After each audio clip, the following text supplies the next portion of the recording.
ஏன் இதயத்தை எடுத்து வைங்க டாக்டர். உயிர் போனா வராது.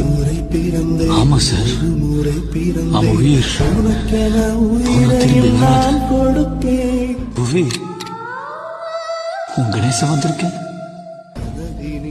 புவி, நீ கண்ணை திறந்து பார்க்கும்போது நான் எதிர இருக்க மாட்டேன். ஆனா இங்க இருப்பேன்.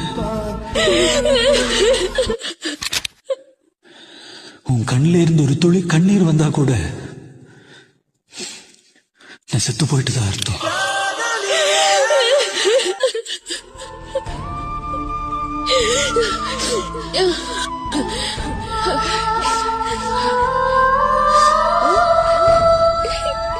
இந்த உலகத்துல என்ன விட கொடுத்து வச்சவங்க யாருமே இருக்க மாட்டாங்க.